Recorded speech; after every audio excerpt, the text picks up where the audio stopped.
Hello, everyone, and welcome to Hayes' Higher Learning. My name is Ashley Hayes, and this week we are talking about The Four Agreements, which is a book by Don Miguel Ruiz. This book is actually on the Hayes' Higher Learning reading list, which you can find on Instagram at Hayes' Higher Learning or on ashleyhayes.com/Hayes' Higher Learning.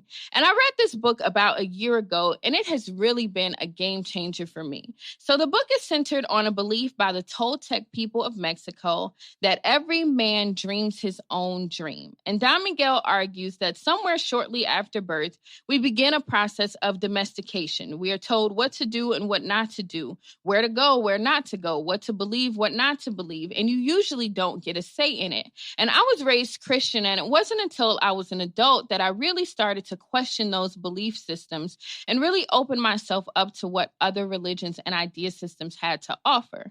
So Brené Brown defines spirituality as the belief that every human is inextricably connected. We are so connected so much that you cannot separate our bonds. And the Four Agreements is an offering that pushes us to engage in that connection in accountable and healthy ways. So Don Miguel sets up the book by talking about domestication. He talks about how our parents and our communities make us like them. We are told to stop doing what we are doing and very slowly conditioned to be like the people around us. And we come to learn that anything that is in contrast to that is a sin. And Don Miguel redefines sin as anything you do to go against yourself. And that is a huge departure from what I understood sin to be, which is anything that goes against God. But when we realize that we sort of create God in our images, we realize that sin, to be defined that way, is a constantly changing definition. And we'll talk about redefining God later in some future episodes. So, in Mastery of Love, he talks about sex and how viewing it as sin has damaged society because when people want sex, especially when they want it outside of heteronormative marriage, they often judge themselves for it. And later in this series, we'll talk about unlearning sexual shame, which was super difficult to me being raised in the church. And he goes on to say that humans punish themselves endlessly for not being what they believe they should be. And we create this image of perfection, or maybe it's given to us. And when we do something that is outside of what we think is perfection, we then judge ourselves for it. And Don Miguel urges that true justice is paying for a mistake only once. And we'll talk more about this in restorative justice, because ultimately I want love to drive justice, not fear. And so he says, if someone abuses you a little less than you abuse yourself, you will tolerate that abuse endlessly. This snatched my wig because I realized that a lot of toxic relationships I had, all of them were because that person was just slightly less mean to me than I was to myself. We talked about healthy self-talk and emotional safety, and that's a tool that helps us move past this. So this will take a lot of energy to unlearn and to learn new ways of interacting with people. But once you get them, I think you'll notice an increase in peace, and I think you'll be energized by love. Each time you break an agreement that doesn't serve you, all the power you use to create it returns to you. So let's talk about the agreements that don't serve us. And I think this is a good time to actually talk about what an agreement is. Agreement in terms of like social contract, to say that we will engage in society in this way. We will have two-parent homes with one man and one woman. People will dress in ways that fit their gender. People will have biological children. All of these are agreements. And so a few of the ones that I want to talk about, the first is the agreement to be manipulative when you don't get what you want. I think the children are using the term finesse nowadays, and finesse, as I understand it to be, in the context of like finessing someone out of something, really is manipulation. The agreement to not say what we think, or relationships that depend on our silence, don't serve us. There's so many people, femmes especially, who do not speak up for themselves for fear of being naggy or demanding, and ultimately have a fear that a person will leave them if they speak up. That doesn't serve us. Another agreement that doesn't serve us is thinking relationships have to look a certain way, like you have to be heteronormative, or they have to be Christian or monogamous. All of this doesn't serve us. We have the right to have our relationships look how we want them to look. And many people believe that homosexuality is a sin, and then they abuse themselves and often others when they have an attraction that challenges that.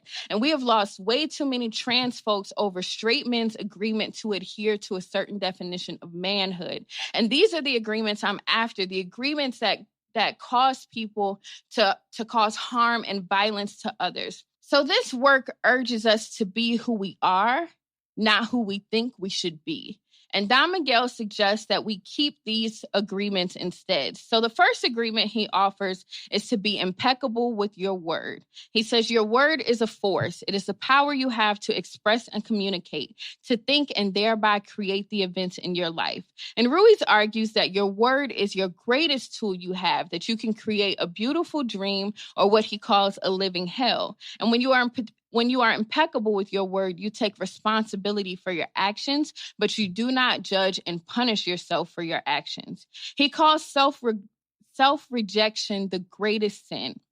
I think self-rejection is apparent in people who lie about who they are. Usually they have rejected themselves first and thus assume that others will reject them as well. So they lie in order to be accepted, but really this is false acceptance. When you truly accept yourself as you are, I think you tell people the truth and you give them the opportunity to fuck with you as you are.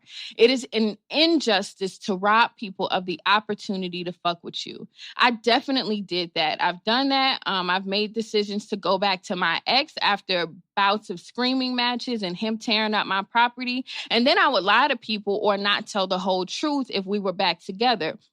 And that's because I was judging myself instead of investigating. I was saying, you stupid girl, word to Jasmine Sullivan, and I expected other people to do the same. And now I'm working towards impeccability, being upfront about who I am and my faults and giving people the chance to love me. And most people use words to spread poison.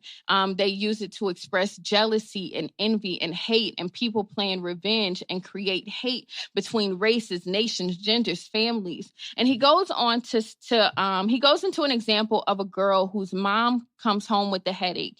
And the little girl is singing and playing in her own little world. And since the mom has no tolerance for those sounds and singing, she yells at the little girl. And she also goes on to say that she has an ugly voice. Instead of taking responsibility for her emotions and communicating nonviolently, she uses her word to harm. And thus the little girl never sings again. We know this person. We know the person who had a teacher who taunted them when they were a kid or who called their drawings ugly. And I am here to heal those parts of ourselves that have been hurt by other people, taken out and spreading that poison with their words.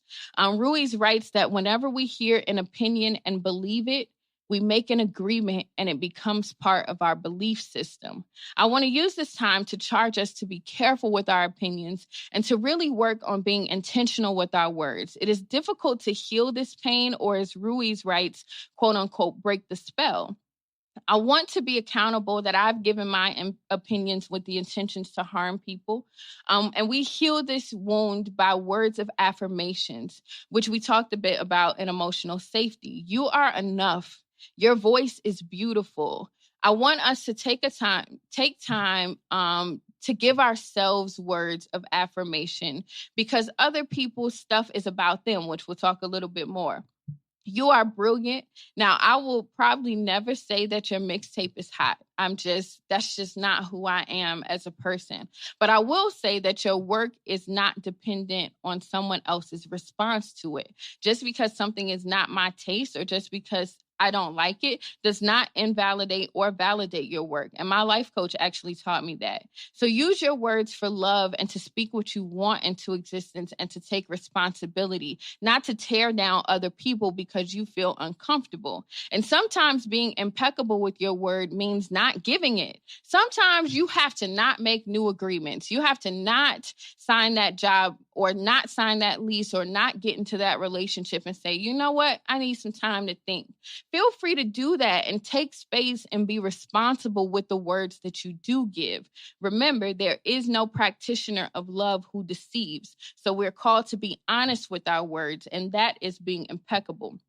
And this is highly, highly abridged, y'all. So please get the book. I got the book and I listened to the audio, and it was really, really dope for me. The second agreement he offers is to not take anything personally. The quote that changed my life was, "Nobody does anything because of you."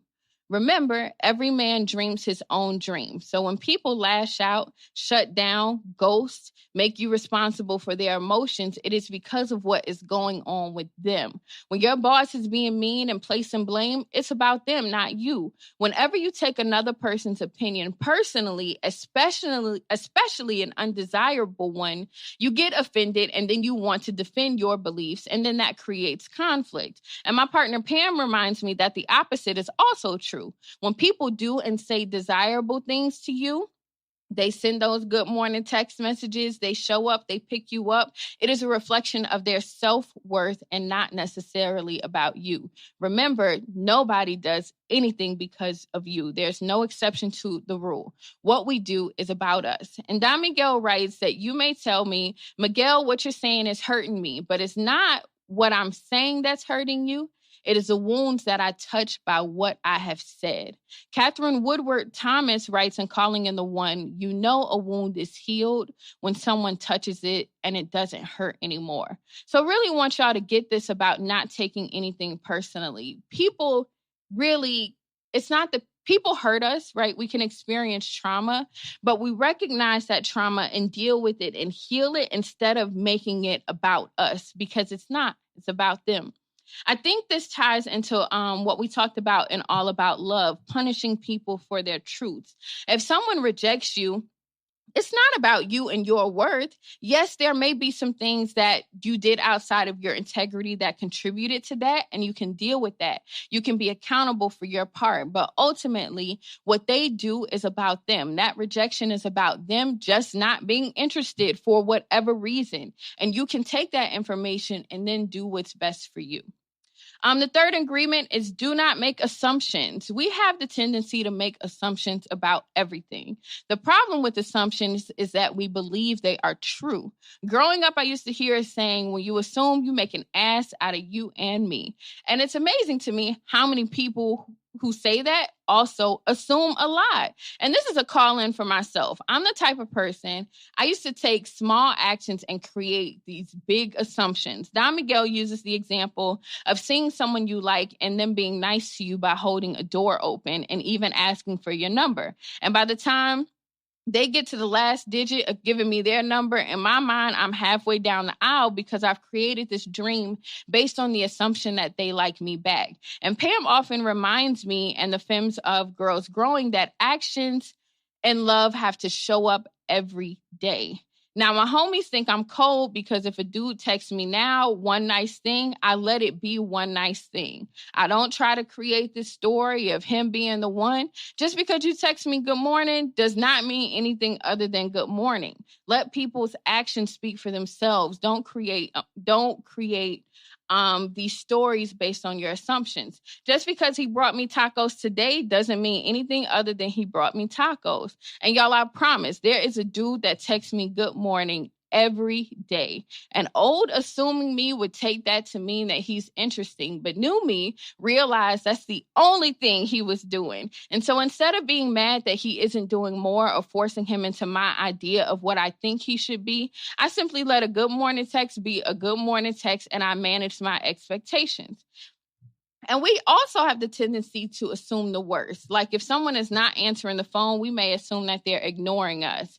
Them not answering is not about you. And you don't know what's going on. Humans are really good at making up stories and need to fill the gaps with reasons why. Things just are what they are. True love requires knowledge. If that person loves themselves and you, they will tell you why they aren't answering. Remember, love delights in the truth. And Don Miguel Ruiz writes that making assumptions in our relationships is really asking for problems. Often we make the assumption that our partners know what we think, and we don't have to say what we want because they know us so well. If they don't do what we assume they should do, we feel hurt. Now, this is this not the definition of crazy? like doing the same thing and expecting different results. Stop making assumptions about people and then being mad when they don't do what you thought they should do. We often make assumptions to fulfill our need to know and to replace our need to communicate. Gotta talk to each other. We talked about this. We talked about tools to communicate effectively in our last episode. Remember, you may have to rumble. You might have to deal with this over and over again. You may think a person sees the relationship how you see it. You would be far better to ask questions about their views than to make assumptions. And the biggest assumption we make is that our love will change a person. I'm going to say that again because I think it's worth repeating. The biggest assumption we make is that our love will change a person. Sadly, my darlings, it will not. You don't need to justify love. It is there or it is not. Real love is accepting people as they are without trying to change them. I try now to say, I don't want to assume, so I'm going to ask this question that might be tough to answer. And in the end of my last long-term relationship, I began asking about his relationships with other people, and I was met with silence. That's not love, and that's not for me to assume what it is or what it isn't. It's for me to walk away with my integrity and my peace, and not to keep creating stories that aren't about me. The fourth and final agreement that Don Miguel offers is do your best. He writes to always do your best and to be mindful that your best changes minute to minute. Brené Brown teaches intently the idea that everyone is doing their best. And people who don't think that about other people usually don't think they're doing their own best. They live in judgment of themselves and often judge others. Don Miguel uses an example of a man who wanted to transcend his suffering. So he asked a master at a temple, if I meditate 4 hours a day, how long will it take me to transcend? And the master replied, maybe 10 years. He said, if I meditate 8 hours a day, how long will it take to transcend? And the master said, maybe 20 years. The master goes on to say, you are not here to sacrifice your life or your joy. You are here to live, be happy, and to love. If you can do your best in 2 hours of meditation, but spend 8 instead, you will grow tired, miss the point, and you won't enjoy your life. Do your best, y'all, and don't puff up, don't shrink down. Do your best and only your best. Do your best and don't try to overshoot it. Doing your best is taking the action because you love it, not because you expect a reward for it. He argues that most people at work look forward to payday and the weekends, and many people work for the reward, and as a result, they resist the work and often fall short of doing their best. He says if you wait all week looking to Friday, you're not being present in Monday or Tuesday. And I believe in gig culture, where I can do my best in 20 hours rather than spend 20 hours on Facebook wishing I was somewhere else. I'm not really a fan of the 40-hour work week because science shows that most people aren't productive the entire 40 hours. One, we can't be because we're not built like that to be minute-to-minute producers. You're worth more than what you produce every minute. So take the 20 hours, do your best, do what you can, and watch some Great British Bake Show. That's what I do. If you take an action just for doing it without expecting a reward, you will enjoy everything you do. The rewards will come, but you are not attached to them or working for them. When you do your best, you learn to accept yourself, but you have to be aware and learn from your mistakes. Learning means you practice, look honestly at the results, and you keep practicing. I think it's important to zero in on looking honestly at the results. I actually just said the Einstein quote, insanity is doing the same thing over and over and accepting different results.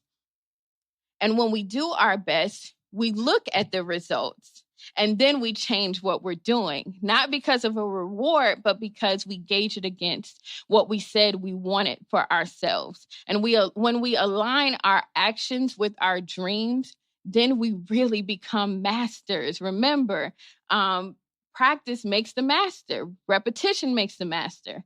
If those actions haven't aligned, if you have harmed yourself or punished yourself or not changed your actions after not seeing results, use your power to forgive yourself right now. This is me, Ashley Hayes, talking to you listening. When we talk about doing your best, if there's an instance where you think you didn't do your best or you're beating yourself up over a decision that you made, I want you to forgive yourself right now. I want you to hear me say that I forgive you, even if it wasn't personally for me, just for you to experience that and to know that you do have the power to go on doing your best with what you have and learning from your mistakes and doing better. Don Miguel urges that the first three agreements only work when we commit to do our best. You won't always be impeccable with your word. You won't always not assume. You won't always not take things personally. But you've had many years to develop these habits and beliefs. But try your best. Do a little more each day. And I think you will notice, you'll notice more love in your life. Remember, every man dreams his own dream. And I dream of peace and love and acceptance of people as they are and being accepted as I am, not who I think I should be. So the song of the week is Lizzo, Good as Hell. You can find more about Hayes' Higher Learning and learn ways to support us at www.ashleyhayes.com/Hayes' Higher Learning. Thank you so much for tuning in with me here at Hayes' Higher Learning. We are learning better, doing better, and being better together. Y'all have a great week.